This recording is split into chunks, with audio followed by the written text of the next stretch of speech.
From WRAL News, this is Focal Point.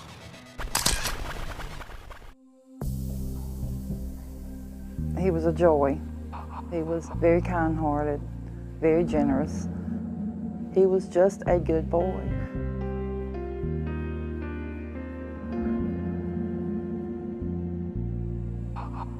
A wonderful kid, all about making someone smile, always willing to help someone.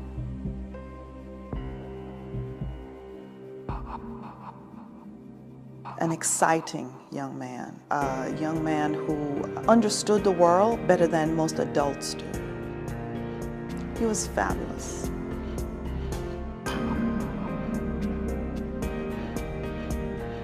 He was a great fisherman.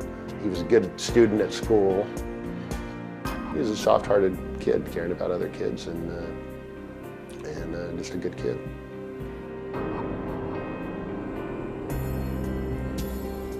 I think basically he just liked being around everyone.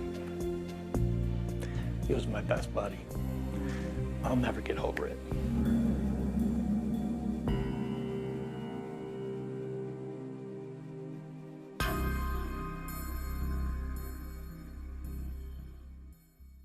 It's a story we hate to report, and that we report way too often. Teenagers losing their lives in a flash, and their families and friends left grieving. Our state ranks 7th in the nation in the number of teenage drivers killed in auto crashes and 8th in the number of teenage passenger fatalities. That's our focal point. It was a fiery crash. Took 2 beautiful kids. The spot where Christy Baker's son Brandon died is less than a mile from her house. She passes it almost every day. You can actually see here at the crash site where they topped the hill. You can actually see the skid marks. Last September, Brandon got into a car with some friends, including his best friend, Matt Stewart. Investigators say the driver, 17-year-old Nathan Pearson, took off down the road at nearly 80 miles per hour. He did not yet have a license to drive on his own and after dark. I sort of heard a big bang, and I thought, Lord, it's 8:30 at night. Who in the world is out here hunting? Pearson had lost control of the car, crossed the center line, and hit a Jeep head-on. My next phone call was the hardest phone call I've ever received, because it was my 18-year-old son screaming in the phone to me, "Mama, mama, mama, Brandon's dead." Brandon and Matt died instantly.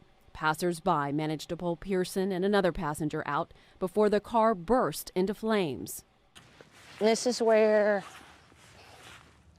our boys died.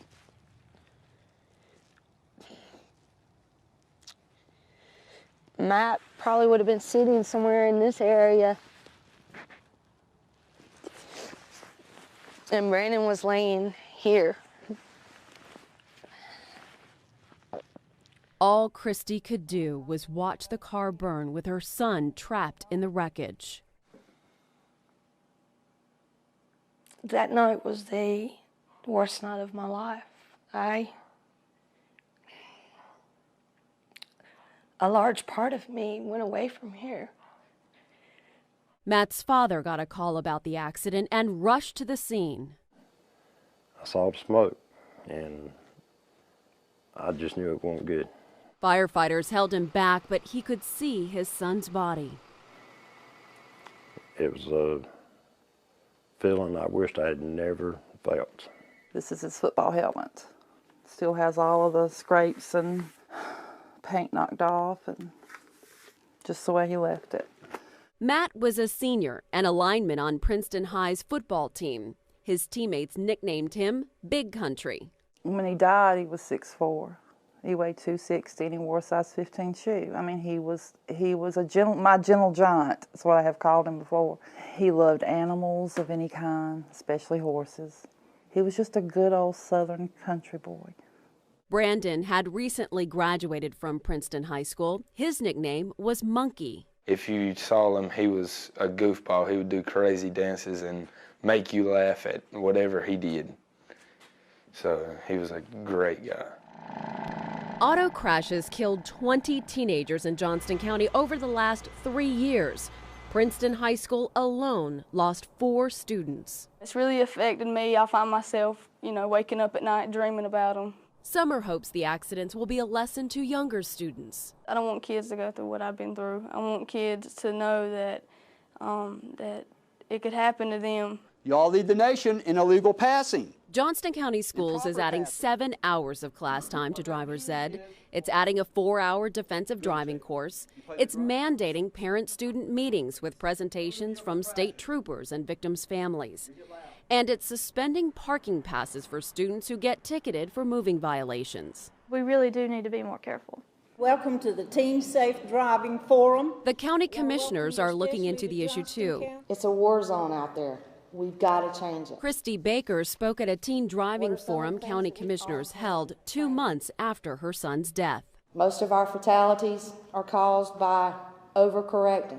She wants to bring a defensive driving course called Teen Control to the county. We've got to have a more hands-on training. 27 deaths in 3 years. Commissioner Wade Stewart supports more training and education, but also wants stricter enforcement. We can talk to these kids until we're blue in the face, but it only lasts a few hours sometimes, or a few days. Stewart knows. He lost his son, Lance, in an accident in 1992. He ran off the road, car flipped, threw him out, car landed on him, and he died.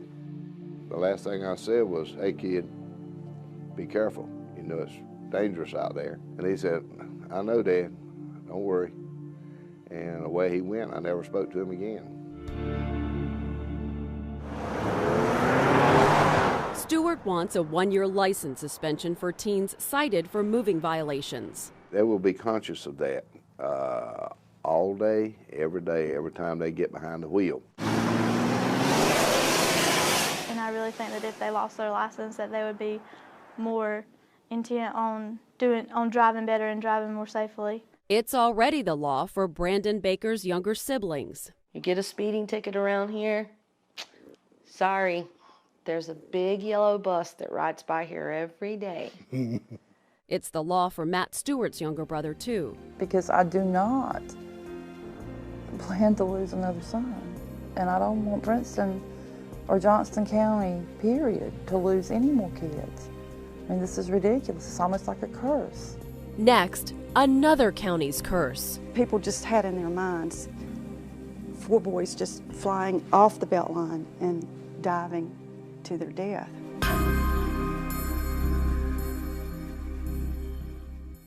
You're watching Focal Point from WRAL News. In-depth coverage you can count on. Johnston County had an especially bad year in 2007, leading the state in teen auto fatalities. But Wake County has had its own rash of tragedies. Some hope a series of crashes that happened here may help teenagers see those lost lives as much more than just statistics. Siddiqui Young was a senior at Wakefield High School. He loved music, his friends, and life. He needed a lot of stimulation. Siddiqui just wanted to experience everything in the world. He wanted to do interior design and architecture, and that was waiting for him. On Saturday night, January 12, 2007, Siddiqui left home and rode with some friends to a party. I was upset because he didn't drive himself, and he has that option. He had left with friends, and that made me anxious. When the Newmans woke up at 2 a.m. and realized Siddiqui wasn't home, they called his cell phone. And he didn't answer, and it was because it had already happened. It was the car crash. Chris Palmieri, who had been drinking at the party, gave Siddiqui a ride home. He lost control of the car, it hit a tree, and rolled down an embankment. We've got a car accident on Wakefield Plantation Drive. Hurry, please. You said you need an ambulance? Yes. I'll never forget hearing that chime at my front door and knowing that there was something not right. 2 police officers were at the door. I just remember his words. Said your son was in a crash and he was fatally injured. Just like that. And I fell off the chair.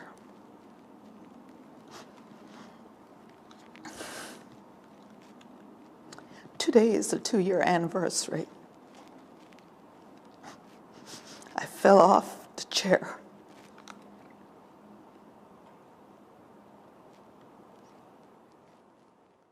Raleigh police paid the parents of Stephen George a similar visit 10 months earlier. They just kind of came in and they just said, there has been an accident and your son perished in the accident. Their son Stephen was one of 4 Wakefield High students to die in a horrific crash on the I-440 Beltline in March 2006. He was my best buddy. I'll never get over it. And think about it every day. Stephen and 3 other boys were returning from a basketball game. Police say the driver, Baker Wood, was going 100 miles an hour when he hit an exit ramp onto the I-440 Beltline. The car careened over the retaining wall, fell 60 feet, and burst into flames. Georges still wonder why their son was riding with a friend who was driving drunk. Basically, he was an excellent child, and he made one fatal mistake by getting in that car that night. The fatal crashes took a toll on Wakefield High. We lost 7 in a period of 24 months. We basically decided that as a school, we had to do something. We didn't want to stick our heads in the sand. In every school, the school started an education campaign called Just Think First, Choices Count. It means you always have a choice. You know, you always have a choice. You have your whole life in front of you. The centerpiece of the effort is this video. There's a reason they call it a dead stop. The car stopped and you're dead. Wakefield thinks the message helps. These accidents happened just in a flash. Just one wrong move, one wrong choice, and your life is taken. And that's what we really want them to understand, that they have control of the choices they make. The school also wants students to understand the consequences their choices can have on others. We live every day thinking of Stevie, but knowing, you know, we're never going to see him again. Every child I hear that's lost, I cry. I cry as if it was my own. Friends of Siddiqui Young organized an annual 5K run to raise awareness about the dangers teenagers face behind the wheel. Each year, his mother speaks because Siddiqui cannot. That being so, I have to be his voice. I don't think we do enough. I don't think we think about it enough. I think we just hope for the best. Next, a man who speeds for a living comes to grips with the speeding that killed his sons. You know, you're not supposed to go to your kid's funeral. You're just not supposed to.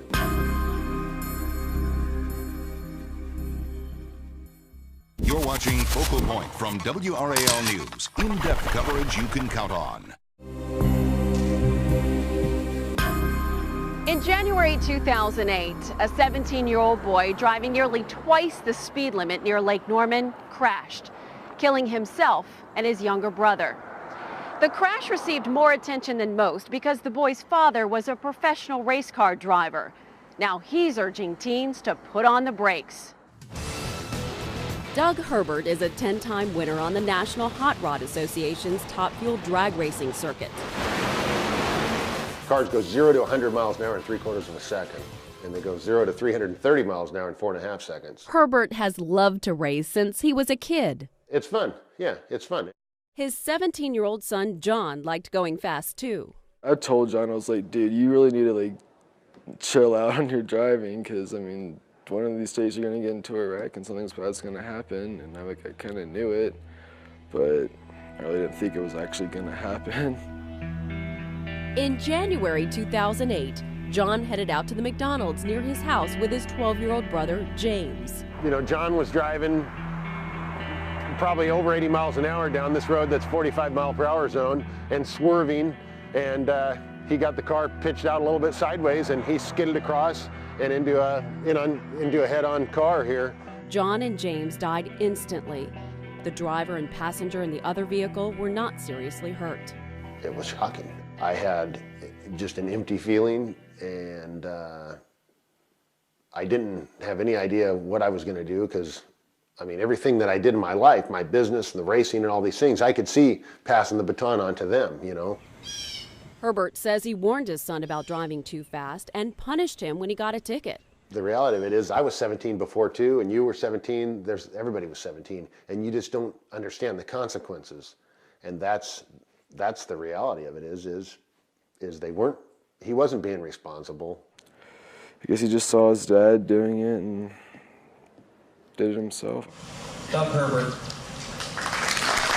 Herbert began speaking to teenagers. He tells them the dangers of driving too fast. I think we're going to be able to really do something that's going to be really, really good. He tells them what happened to his own sons, and he started a program called Brakes. It stands for Be Responsible and Keep Everyone Safe. In a one-day session, students get classroom instruction and much more. A lot of people get into rear-end collisions like this. Hands-on experience learning how to control a car in adverse conditions. The course is taught at a dragway with 3 courses, a wet skid pad, a distraction course, and a brake and turn course. That's what I want y'all doing. They get more experience driving and more situations thrown at them than they would ever get in probably 10 years of driving on the road. Herbert says he was surprised to learn about 6,000 teenagers die each year on our nation's highways. I can make a difference in that. Maybe it's one kid, maybe it's 10 kids, maybe it's 100 kids or 1,000 kids, I don't know, but I know I can make a difference in those 6,000 kids every year. And I think we already have. Herbert is working to spread his Brakes program across the nation. He's doing it for his sons. We're going to make a difference. We've got to make a difference. That's a promise that I made to myself. I'm not going to let my 2 boys have nothing. Next, is it time to revamp our state's driver education programs? Are students getting enough training, do you think, before they're allowed to drive? Well, I think they're probably not.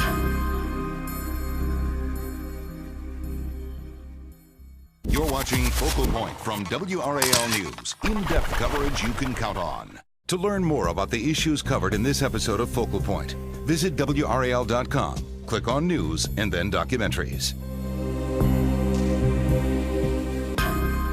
We'll never be able to keep every teenager safe, but way too many teens are dying on North Carolina roads. Those roads in our world are ever changing.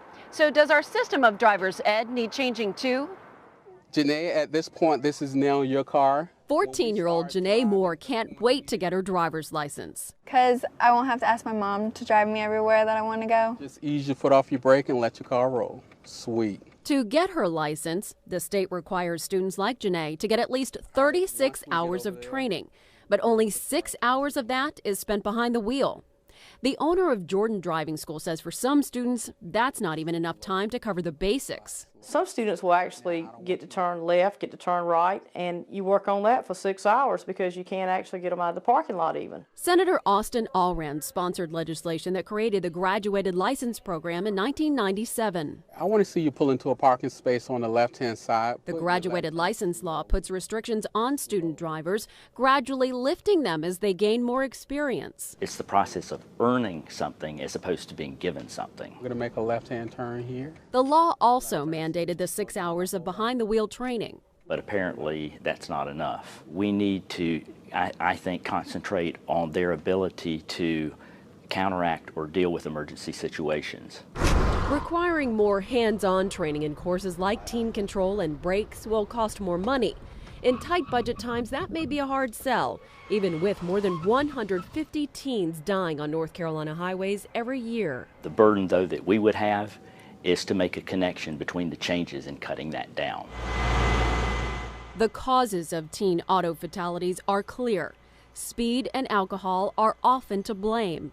In counties like Johnston, narrow rural roads may also be a factor. But you know, those roads were here 20, 25 years ago. I mean, they've not changed, but the number of vehicles coming down those roads have changed. So have the number of distractions. They're eating, they're texting, they're talking on the cell phones. The underlying factor behind all of the causes is inexperience. A person's crash risk is at a lifetime high during their first 2 years of driving. These kids are 16, 17 years old, and they are not adults. They're not emotionally mature. They do things on a dare. They take a lot of risk, and they don't think about the consequences. What is that? Your miles per hour. Wells says that's why real adults need to be more involved in driver education, especially parents. And I think a lot of parents may be scared. A lot of them, you know, they'll say, well, I don't want to go out driving with them. During their first year of driving with a provisional license, students must be accompanied by a parent or another supervising adult.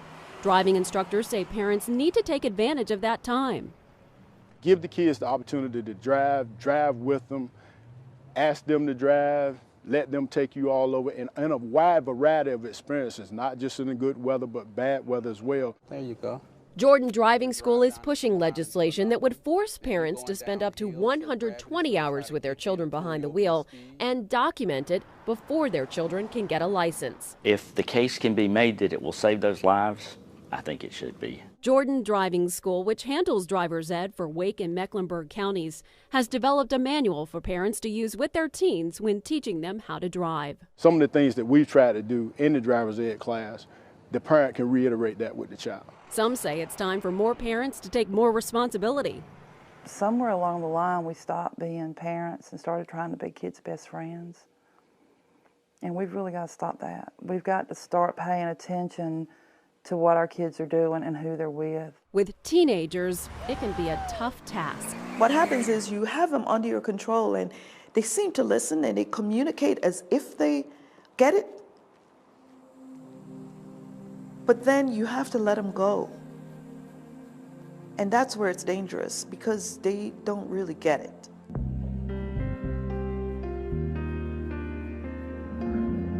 He loved riding his horses. He loved his brother and his mom and his dad. Big goofball, practical joker, someone that always would make you smile. Just a good kid, a big-hearted kid. He was a great kid, and of course his family misses him terribly.